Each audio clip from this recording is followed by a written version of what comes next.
أعوذ بالله من الشيطان الرجيم. بسم الله الرحمن الرحيم. الرحمن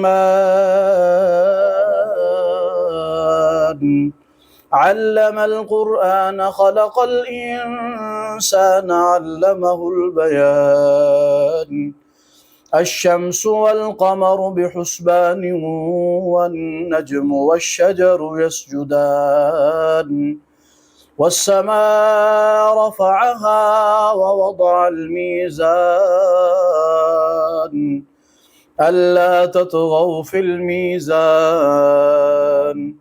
وأقيموا الوزن بالقسط ولا تخسروا الميزان والأرض وضعها للأنام فيها فاكهة والنخل ذات الأكمام والحب ذو العصف والريحان فبأي آلاء ربكما تكذبان خلق الإنسان من صلصال كالفخار وخلق الجان من مارج من نار فبأي آلاء ربكما تكذبان رب المشرقين ورب المغربين فبأي آلاء ربكما تكذبان مرج البحرين يلتقيان بينهما برزخ لا يبغيان فبأي آلاء ربكما تكذبان يخرج منهما اللؤلؤ والمرجان فبأي آلاء ربكما تكذبان وله الجوار المنشآت في البحر كالأعلام فبأي آلاء ربكما تكذبان كل من عليها فان ويبقى وجه ربك ذو الجلال والإكرام فبأي آلاء ربكما تكذبان يسأله من في السماوات والأرض كل يوم هو في شأن فبأي آلاء ربكما تكذبان سنفرغ لكم أيها الثقلان فبأي آلاء ربكما تكذبان يا معشر الجن والإنس إن استطعتم أن تنفذوا من أقطار السماوات والأرض فانفذوا لا تنفذون إلا بسلطان فبأي آلاء ربكما تكذبان يرسل عليكما شواظ من نار ونحاس فلا تنتصران فبأي آلاء ربكما تكذبان فإذا انشقت السماء فكانت وردة كالدهان فبأي آلاء ربكما تكذبان فيومئذ لا يسأل عن ذنبه إنس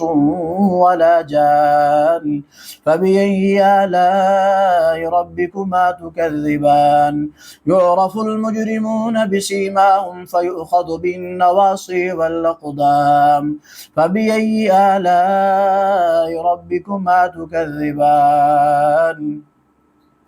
هذه جهنم التي يكذب بها المجرمون يطوفون بينها وبين حميم آن فبأي آلاء ربكما تكذبان ولمن خاف مقام ربه جنتان فبأي آلاء ربكما تكذبان ذواتا أفنان فبأي آلاء ربكما تكذبان فيهما عينان تجريان فبأي آلاء ربكما تكذبان فيهما من كل فاكهة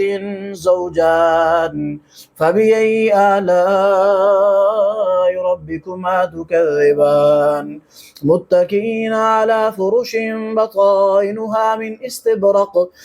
استبرق وجنى الجنتين